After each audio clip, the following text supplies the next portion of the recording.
Okay, so after dealing with the resistance और cell के internal resistance वगैरह in series and parallel, अब बेटा हम लोग करने जा रहे हैं मिक्स्ड ग्रुपिंग। मिक्स्ड ग्रुपिंग क्या होती है? देखिए, आप लोगों के पास जो आपका सेल है बेटा, मान के चलिए वो ऐसे भी है, ऐसे भी है और ऐसे भी है, बाकी बहुत सारे सेल ऐसे आप लोगों ने कॉम्बिनेशन में लगा दिए हैं, यानी कि इस तरीके की आपके पास n नंबर ऑफ सेल लगे हुए हैं और इन n नंबर ऑफ सेल के साथ यहाँ पर बहुत सारी रोज ऐसी हैं, मुझे नहीं पता कितनी, let's say the total number of रोज जो मेरे पास आने वाली हैं वो हमारे पास m रोज आने वाली हैं। क्या आने वाली हैं? m रोज आने वाली हैं। और आपके पास एक रो में सेल कितनी है बेटा? n cell, right? तो n आपके पास क्या है? Cell in each row.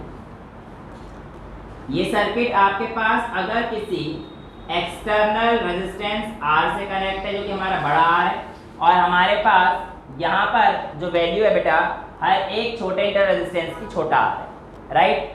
Well, आपके पास टोटल नंबर ऑफ सेल्स कितने हो जाएंगे बेटा? m into n is the total number of cells, right?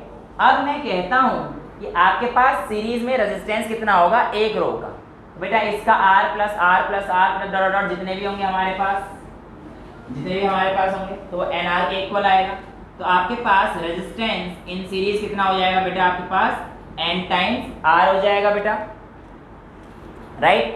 Parallel के लिए हमारे पास क्या कंडीशन हो जाएगी बेटा? हमारे पास देखिए, पैरेलल में जब भी हमारे पास सेल्स आते हैं, तो अगर आपको पता हो कि अगर हमारे पास बेटा ये 3 सेल लगे हुए हैं या 4 सेल लगे हुए हैं, तो इसके केस में जो हमारे पास नेट रेजिस्टेंस बनता है वो 3/4 बनता है। अगर इसको एक 3-3 का ले लिया, जैसे कितना बनेगा? 3/4, बेसिकली n बाय जितने भी m, n बाय m अगर हम लोग करते हैं तो हमारे पास क्या बन जाएगा? नेट रेजिस्टेंस बन जाएगा n बाय, यानी यहाँ पे n क्या है? एक इसकी वैल्यू, और n क्या है? नंबर ऑफ रोज।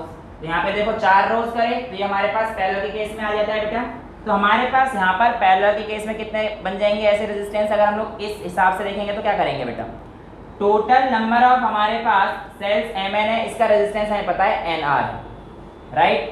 अब आप अगर इसे कहते हैं कि सर आपके पास nr बाय m कर दीजिए, तो आप लोगों के पास रेजिस्टेंस इन पैरेलल आ जाएगा बेटा। ये तो क्या हमने जो हमारे पास एक रो में अपॉन m, ये तो कहानी है, एक रो में यहाँ पे 1 था 3 ओम का, डिवाइड बाय 4 करा था, तो यहाँ पे nr बाय m कर दिया रेजिस्टेंस इन पैरेलल के लिए, राइट? अब आप लोगों के पास जो नेट रेजिस्टेंस है वो कितना आएगा? देखो, एक बड़े वाला प्लस, आप बताओ सीरीज वाले का इस्तेमाल करना पड़ेगा मेरे को? नहीं, क्योंकि बेटा सीरीज वाले तो ऑलरेडी इसमें इंक्लूड हो जाएंगे जब मैं इन सबको पैरेलल में लाऊंगा तो, राइट? तो मेरे पास टोटल रेजिस्टेंस कितना आएगा? R plus RP, right? तो जब मेरे पास टोटल रेजिस्टेंस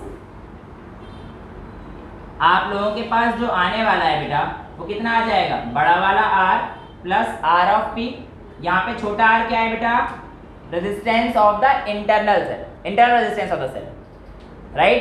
तो यहाँ पर हमारे पास इसे सॉल्व कर लीजिए, तो आपके पास R को तो R ही रहने देते हैं, RP की वैल्यू कितनी आई है बेटा हमारे पास? N times R by M,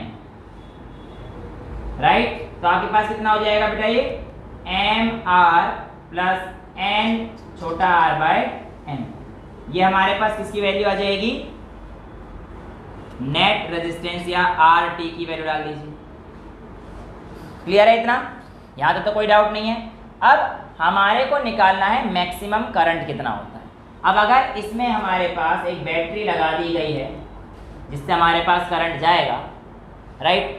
main battery, तो अब हमारे पास कहानी क्या होगी इसको भी समझ लेते हैं। वैसे इसके बिना भी काम चल जाएगा क्योंकि बैटरी यहाँ पे ही बहुत है, कोई दिक्कत नहीं आने वाली। और अगर मैं इसे हटा देता हूँ तो इवन और ज़्यादा बढ़िया मैं केस कह सकता हूँ। क्यों? ये आपको पता है कि पैरेलल के केस में पोटेंशियल डिफरेंस क्या रहने वाला है? हमारे पास सेम रहने वाला है।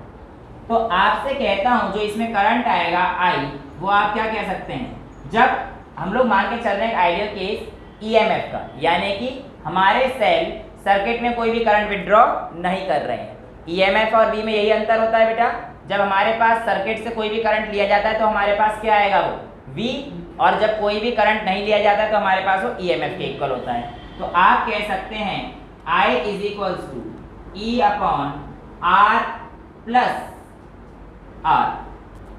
हाँ जी, जब आप कह रहे हो ईएमएफ ले रहे हो हाँ, और स्मॉल आर भी ले रहे हो, हाँ, सेल के पास उनका इंटरनल रेजिस्टेंस सेल का खुद का है ना, फिर भी वो ईएमएफ को वोल्टेज में नहीं कर रहे। नहीं, क्यों? सेल का इंटरनल रेजिस्टेंस अगर R है तो हमने वो मान के चला है कि इससे इफेक्ट नहीं पड़ रहा अभी, क्योंकि अभी करंट नहीं दे रहे। इंटरनल रेजिस्टेंस कब रोल प्ले करेगा बेटा, जब आप उससे करंट निकालो, तो निकालोगे। बट अभी ये तो कह के चल रहा हूँ, मैक्सिमम के केस में लेके चलूंगा। मैक्सिमम करंट कब आए, देखो ये R प्लस R बेसिकली आप लोगों के पास किसकी वैल्यू आ गई है, R टोटल की वैल्यू है। ये R हमारे पास कौन से हैं, ये वाले जो आए थे, और ये R किसका है, इस सर्किट का। ये वाला R आपके पास क्या आया था बेटा, हमारे पास NR/M, और ये वाला R तो R था, और इसकी वैल्यू सॉल्व करके आपके पास क्या आई थी, ये आई थी। अब बेटा EMF, ये हमारे पास एक सेल का E है, इसका E है, तो टोटल EMF कितना हो जाएगा, जितने नंबर ऑफ सेल्स हैं। बेटा आप चाहे इसके निकाल लो, इसका निकाल लो, इसका निकाल लो, आपके पास पोटेंशियल डिफरेंस हर जगह बराबर है, क्योंकि पैरेलल में पोटेंशियल डिफरेंस सेम रहता है। तो जो आपके पास EMF आने वाला है वो यहाँ पे कितना हो जाएगा, N times E, right, upon में R प्लस R की वैल्यू R टोटल है, जो कि मैं निकाल चुका हूँ, क्या है, MR प्लस NR/M। तो यहाँ पे आ जाएगा MR प्लस NR/M, नीचे होगा ये N छोटा वाला आ रहेगा, इसका याद है ना, कहाँ पे छोटा है कहाँ पे बड़ा है, वरना गड़बड़ हो जाएगी आंसर्स में, राइट। और ये M क्या पहुंच जाएगा, ऊपर पहुंच जाएगा। तो आपके पास I की वैल्यू क्या आ जाएगी बेटा, I is equals to NME और अपॉन में M बड़ा R प्लस N छोटा। यहाँ पे जगह नहीं है, यहाँ पे आगे सॉल्व कर सकता हूँ। यहाँ पर देखो बेटा, ये तो आपके पास करंट की वैल्यू आ गई, बट ये करंट मैक्सिमम कब होगा, इस बात को जानने के लिए ये बात पक्का है कि ये वैल्यू हमारे पास मिनिमम आनी चाहिए। जब ये मिनिमम हुआ तब ये मैक्सिमम आएगा, क्योंकि ये इन्वर्स रिलेशन शो कर रहा है हमारे पास। तो इसका मतलब I को मैक्स होने के लिए इस वैल्यू को मिनिमम होना पड़ेगा, राइट। अब MR प्लस NR को मिनिमम करने के लिए क्या करते हैं, आइए देख लेते हैं। वेल, अगर मैं कहता हूँ कि MR प्लस NR, क्या मैं इसको ऐसे लिख सकता हूँ, अंडर रूट ऑफ M बड़ा R का square plus under root of N बड़े R का स्क्वायर। आई एम सॉरी बेटा, बिल्कुल सही पकड़े हैं, छोटा R आएगा, राइट। तो ये आप लोगों के, हाँ बेटा ये समझाया, पर हो जाती है गलती, हम भी इंसान हैं, कोई नहीं। तो वेल ये आप लिख सकते हैं, इसमें तो कोई दिक्कत नहीं है। अच्छा, अभी यहाँ पर देखिए, आप इसको और भी तेज लिख सकते हैं। कैसे, अगर आपको a प्लस बी का होल स्क्वायर फॉर्मूला आता है तो किस टर्म्स में लिखेंगे, देखिए आप ऐसा करिए, m under root R square plus under root n R square plus 2 under root m r under root n r और minus 2 under root M R dot N R लिख सकते हैं।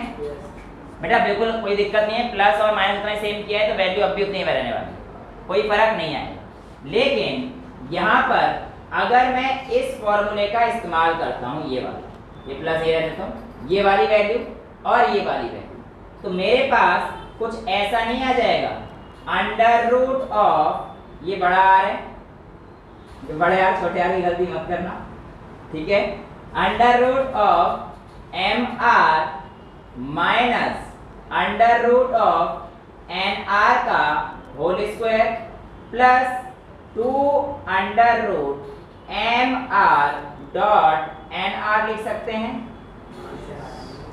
बेटा सीधी सीधी बात है, a माइनस बी के होल स्क्वायर को लिख दिया है ना, A square plus B square minus 2ab को a माइनस बी का होल स्क्वायर लिख दिया है मैंने बस, राइट। मैथमेटिक्स वाले को तो समझ आराम से आ गया होगा, थर्ड क्लास की जैसे मैथमेटिक्स आती है उसे भी आ गया होगा, जो बायोलॉजी में है यहाँ पे नालायक ऐसे बैठे हुए हो।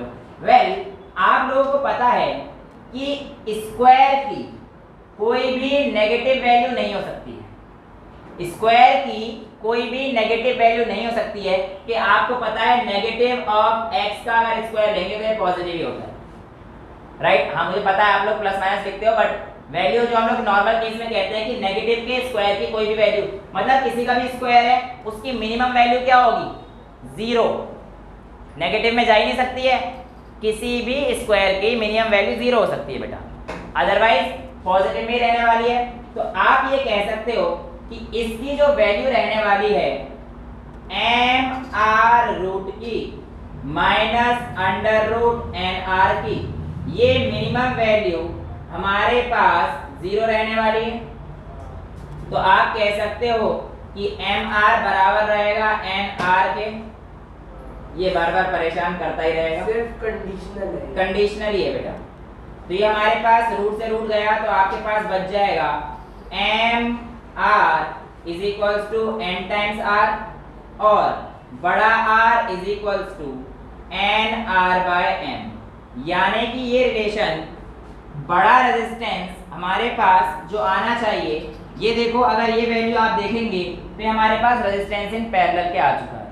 यानी कि किसी भी सर्किट से आप मैक्सिमम करंट तब निकाल सकते हैं जब आपके पास जो बड़ा वाला रेजिस्टेंस है, क्योंकि उसकी वैल्यू बिल्कुल सेम ही आ रही है, देखो ना आप यहाँ पर देख पा रहे हैं R is equal to nr by m आ रहा है, और यहाँ पर भी हमारे पास जो पैरेलल लगे तो nr बाय m आए थे, तो ये दोनों बिल्कुल सेम आ रखे हैं। ये बताना चाह रहे हैं यानी कि आपके पास जो हमारे पास external resistance of the circuit है वो किसके इक्वल होना चाहिए, internal resistance of the circuit के इक्वल होना चाहिए, तभी आपके पास I max आता है when R is equals to internal resistance of the circuit, जो कि आप लोगों ने यहाँ पे निकाला है और यहाँ से प्रूफ करके दिखाया है। ओके बेटा, सी दिस क्वेश्चन नाउ। आपके सामने एक क्वेश्चन है, कह रहा है 36 सेल्स आपको दे रखे हैं और उनका इंटरनल रेजिस्टेंस हर एक सेल का 0.5 ओम है और उनका EMF 1.5 वोल्ट है। इन सबको कनेक्ट किया गया एक एक्सटर्नल रेजिस्टेंस है जिसकी अकेले की वैल्यू 2 ओम दे रखी है, राइट। आपसे पूछा गया है इस अरेंजमेंट को आप इस तरीके से लगाइए कि आप इसमें से मैक्सिमम करंट, बेसिकली यहाँ पे पूछा गया था find best mode of grouping them, आप इन 36 सेलों को किस तरीके से ग्रुप करेंगे, 4 4 के 9 लगाओगे, 6 6 के 6 लगाओगे, 10 10 के तो लगे नहीं सकते, 36 लगाने, मतलब 3 3 के 12 लगाओगे, 12 12 के 3 लगाओगे, कैसे लगा सकते हो, ये आपसे पूछा है एक केस। और दूसरा पूछा है कि उसमें से आप करंट बताइए जो आपको मिलेगा, ठीक है। तो ये 2 केस आपको फाइंड करने हैं और आपका समय शुरू होता है अब।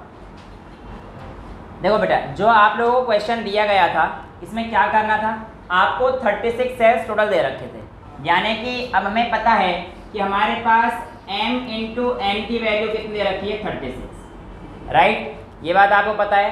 अच्छा, आप लोग मुझे बताइए आप लोगों के पास जो रेजिस्टेंस इन पैरेलल आया था उसकी जो वैल्यू आई थी वो क्या आई थी, बताओ। पैरेलल की जो वैल्यू आई थी पिछली बार nr बाय m आई थी टोटल, तो हमारे पास n टाइम्स छोटा r बाय m, ये किसके इक्वल हुआ करता था, हाँ ये किसके इक्वल था बेटा, 2 ओम के इक्वल है, क्योंकि ये हमारे को पता है कि ये वैल्यू हमारे पास रेजिस्टेंस के इक्वल आई थी। अब आपके पास ये दोनों इक्वेशन आ गई हैं, अब आप एक काम कीजिए, इन दोनों इक्वेशन को या तो मल्टीप्लाई कर दीजिए, इन दोनों इक्वेशन को या तो मल्टीप्लाई कर दो, तो आपके पास क्या आ जाएगा m into n into r upon में m is equals to 36 into 2, यानी कि इक्वेशन फर्स्ट को जब आप सेकंड के साथ मल्टीप्लाई करेंगे तो आप सब्स्टिट्यूशन भी कर सकते हैं, कोई बड़ी चीज़ नहीं है, n की जगह 36 बाय m लिख के भी आपके पास आंसर आ जाए, कोई फर्क नहीं पड़ेगा। वेल, यहाँ से अगर मैं देखूंगा तो मेरे पास m से m गया तो n square is equals to 72 by r, एक r की वैल्यू आपको गिवन है 0.5, तो बेटा जब आप इसे 0.5 हटा के इसे ऐसे काट दीजिए और यहाँ से जब आप इसे काटेंगे तो ये आपको पता होना चाहिए 5 1 5 20 44, तो आपके पास n की वैल्यू 12 आ जाएगी।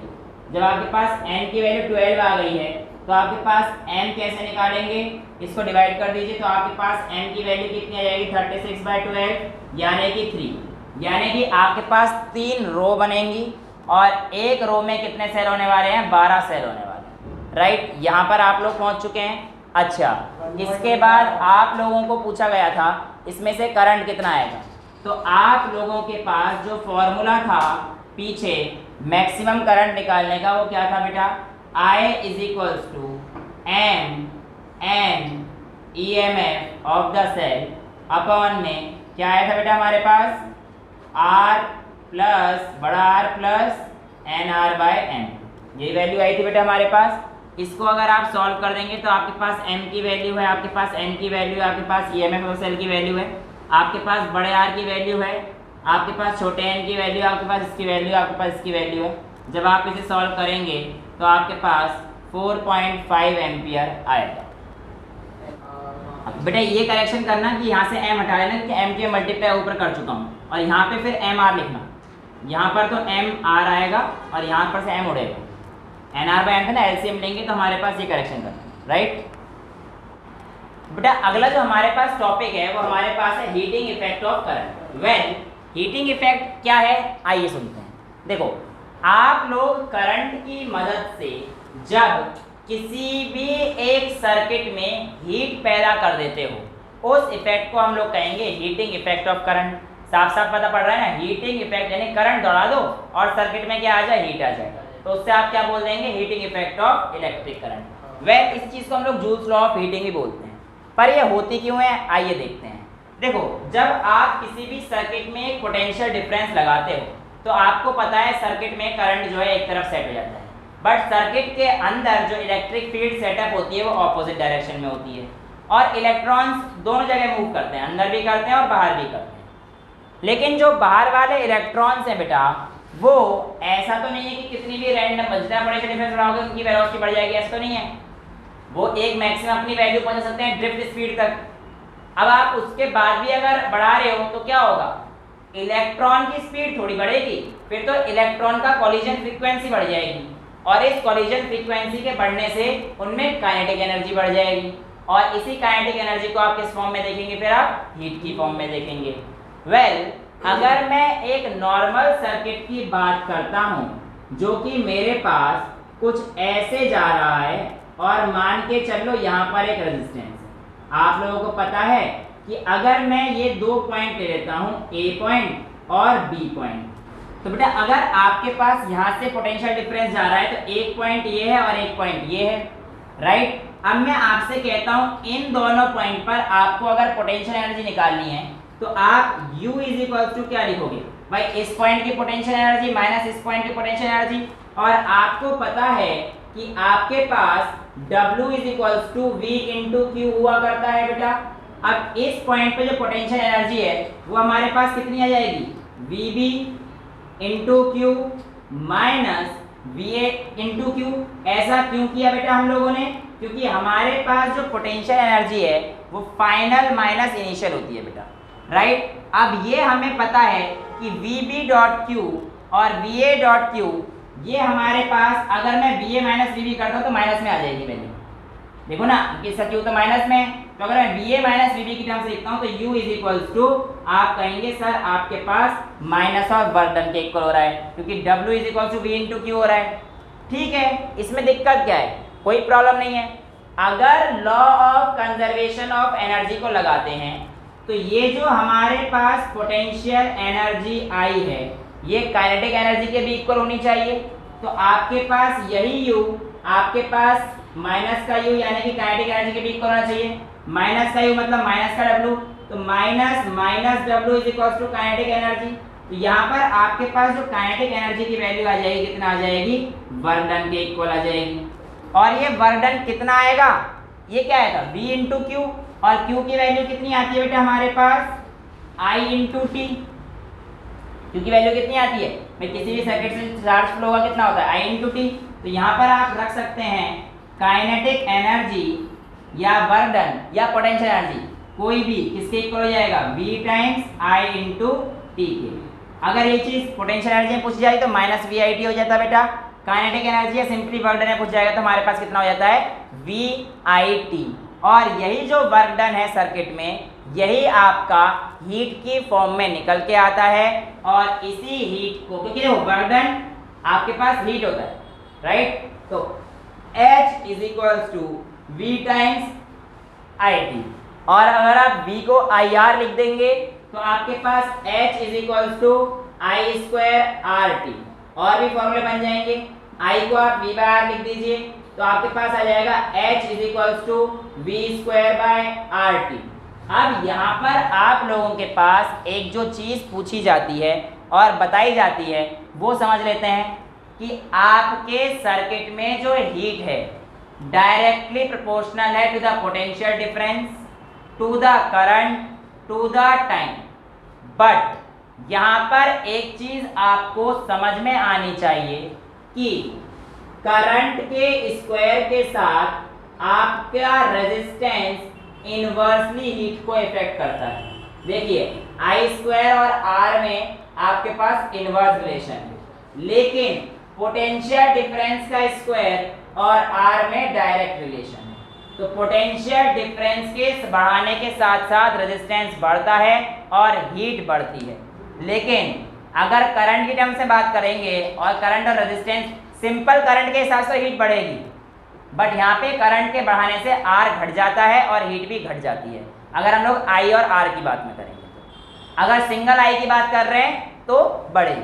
ठीक है, तो ये आप लोगों को रिलेशन पता होने चाहिए। ये सारी वैल्यूज आप लोगों की इन टर्म्स ऑफ जूल हैं और इनको कैलोरी में करने के लिए आपको पता होना चाहिए। डिवाइडेड बाय 4.18 कर देंगे तो ये सारी वैल्यू आपकी कैलोरी में आ जाएंगी।